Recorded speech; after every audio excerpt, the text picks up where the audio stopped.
Hello प्यारे बच्चों, स्वागत है आपका स्टडी कार्य में। और यहाँ पर आपको किंडरगार्टन से लेकर 12th क्लास तक का स्टडी मटेरियल को फ्री अवेलेबल करवाया जाता है।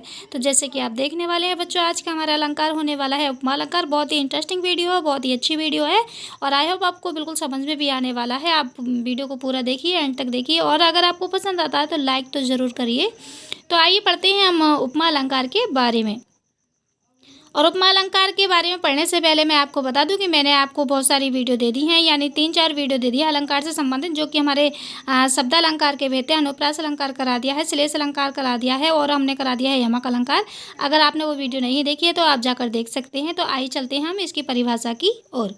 तो इसकी परिभाषा क्या है, आइए हम देखते हैं। जहाँ किसी वस्तु या व्यक्ति की किसी अन्य वस्तु या व्यक्ति से समान गुण धर्म के आधार पर तुलना की जाए, यहाँ समानता बताई जाए, वहाँ पे क्या होता है, उपमा अलंकार होता है।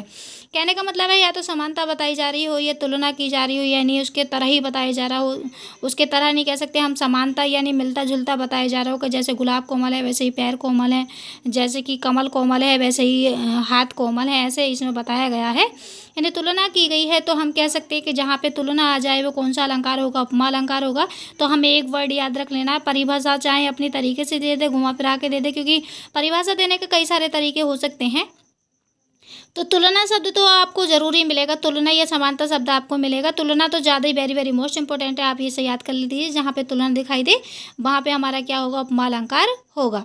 तो आइए हम चलते हैं कि अब तुलना भी कैसे की जाए कि समान गुण धर्म हो, यानी जैसे गुण धर्म हो अन्य व्यक्ति को वैसे ही अपने बता दिए जाते हैं, इसका मतलब ये बताया गया है।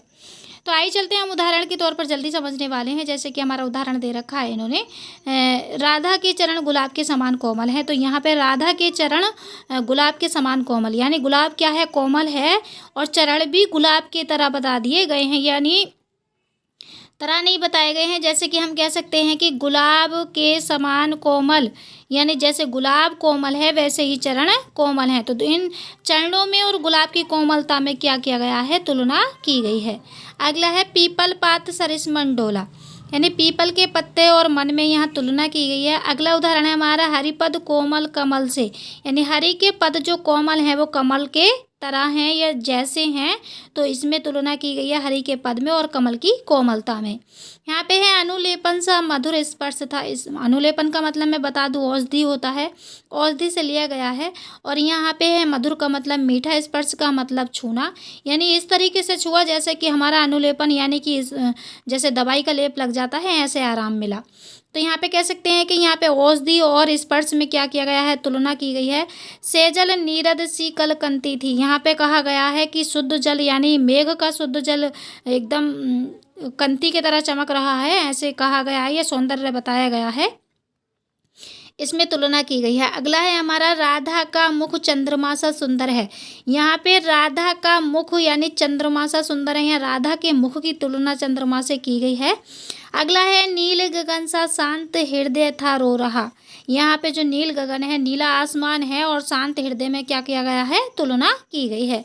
तो आइए हम चलते हैं इसके बारे में कुछ सीख लें कि हम उदाहरण को कैसे पहचाने। बहुत सारे बच्चों को ये दिक्कत होती है कि उदाहरण नहीं पहचान पाते, कि बोर्ड में आ जाए तो कैसे पहचाने, समझ में नहीं आता वहाँ पे एकदम सही कि हम कौन सा उदाहरण लगा के आएँ, कौन सा नहीं आए। क्योंकि हाई स्कूल में OMR शीट आ रही है, 20 ऑप्शन आ रहे हैं हमारे, तो उसमें तो उदाहरण हमें याद करने ही करने पड़ेंगे या फिर उनकी पहचान करनी ही करनी पड़ेगी। ऐसा नहीं है कि उसने ऐसे मांगा है कि एक परिभाषा दीजिए, एक उदाहरण दीजिए, तो हम बड़ी आसानी से लिख के आ सकते हैं।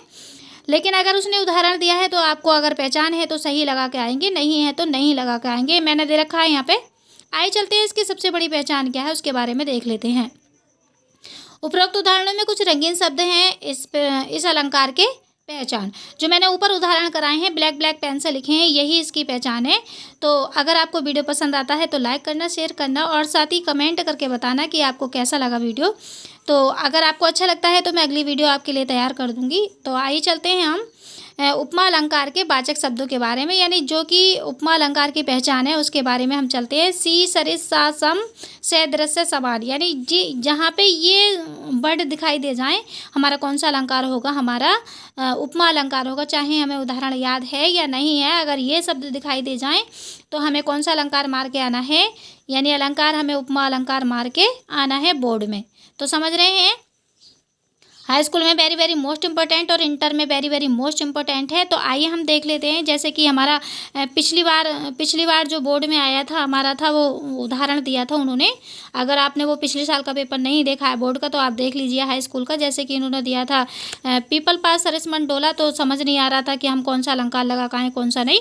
तो मैंने आपसे पहले ही बता दिया कि जो हमारे वाचक शब्द हैं, सरिस शब्द दे रखा है, तो सरिस से हमने पहचान लिया कि ये कौन सा उदाहरण है, हमारा उपमा अलंकार है। तो अगर आपको एक बार को उदाहरण भी याद नहीं है, उसका अर्थ भी याद नहीं है, तब भी हम उसका उदाहरण सही लगा के आ सकते हैं, क्योंकि इसके वाचक शब्दों से हमारी पहचान हो जाती है। तो आइए, आपको वीडियो ज़रूर पसंद आया होगा, मुझे आशा है कि आपको वीडियो पसंद आया होगा। अगर आपको वीडियो पसंद आता है तो लाइक करना, कमेंट करना और साथ ही हमें ज़रूर बताना कि आपको कैसा लगा। तो चलते हैं हम अगली वीडियो की ओर, तब तक के लिए अपना ख्याल रखिए, टेक केयर, बाय बाय। और अगर हमारा अगला वीडियो होने वाला है बच्चों रूपक अलंकार या फिर इनमें से उत्प्रेक्षा अलंकार, तो इन दोनों में से एक वीडियो आपको मिलने वाला है। तब तक के लिए अपना ख्याल रखिए, take care, bye bye, thank you.